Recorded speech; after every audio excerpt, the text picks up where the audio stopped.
everybody, and welcome back to the channel. Today we will be talking about the new vampire movie, Abigail. Now, if you were lucky enough to have not watched any trailers or any gives away that she was a vampire, I envy you, because I went into this movie knowing that she was a vampire. Now, that being said, I did still very much enjoy this movie. It is probably my favorite vampire movie I've seen, but I've only seen 3, including this one, so yeah, kind of take that at will. But that being said, the premise of this movie is that a group of people got hired to kidnap this little girl to get money from her father, who turns out to be not a normal little girl. And I really did love this movie. I can't explain how much I love this movie enough. So I'm going to go to my pros. My first pro is I loved Abigail. I loved the actor Abigail and how well acted the little girl did. For a little girl, she did an amazing job, and I really loved her character. But the other characters, I didn't really care for that much. They were fine, but they were just... Abigail was just out of the show. The other characters were just fine. And I did like that they tried to do a little humor. The humor they did where they tried to have the ways to kill vampires, and they failed each time miserably. I found that kind of funny. I really did like that, and there was some funny jokes at, like the part where I forget the actor's name, Catherine Newton, but she came in having like an onion so garlic. That part was pretty funny. And when I was in the theater, everybody laughed at that. At least the theater I was in. I don't know about everybody else, but. And I gotta give some points for the chase scenes, which also goes in the part with how great the character was, but the chase scenes where she's just chasing around and really fooling around with him. I love talking that. about the part in the elevator And specifically. Plot twist, I did not see coming, like, at all. My prediction was that these people were, like, trapped in this house by Abigail's father for her food. That was my prediction for the movie. That's what I thought. I was dead wrong. Now, if you haven't seen the movie, I would suggest you skip ahead, because I will say the spoiler right now, which is that she was behind getting them into the house, and she individually picked them to be trapped in there with her so she can kill them. And she was doing this for so long, killing off a lot of people. I love that plot twist because I didn't expect it at all, and I really liked the scenes where she was just playing around with them. It was really funny. I really enjoyed this movie, but there were a couple of mixed things that I had, which is my first mixed is that the reveal at the end, that one was a real mixed for me. I kind of guessed that she was Dracula's daughter, really. In the last like 15 minutes, I was like, this gives me Dracula vibes. Like, there's something to do with Dracula, I swear. And lo and behold, Dracula. Now,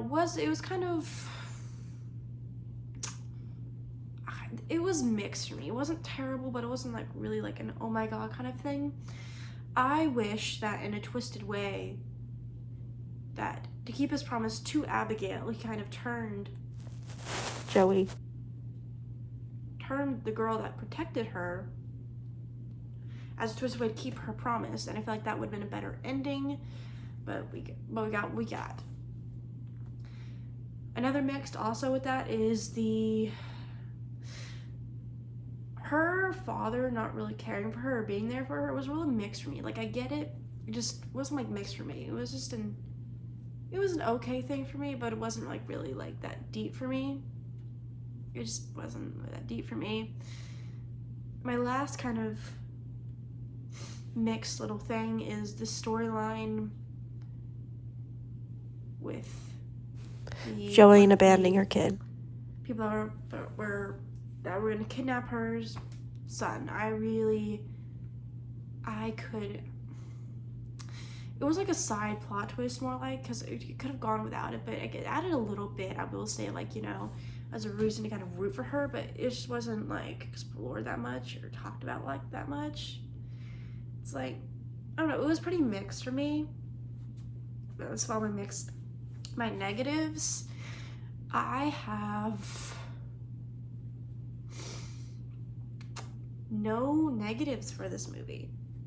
It was really good. I enjoyed it. The only thing that was really like nearing towards being a negative was the ending was kind of plain, but that's like literally the only thing I can give against the movie, to be honest with you. But if you haven't seen really any vampire movies or are not really into vampire movies, but you like movies like Ready or Not, because this was the same director from Ready or Not, which I love Ready or Not. It's one of my favorite, it's not my favorite movie, but I really enjoy Ready or Not. So if you like Ready or Not, or The Lost Boys, or even I would say Fright Night, you really might like this movie. I would suggest it.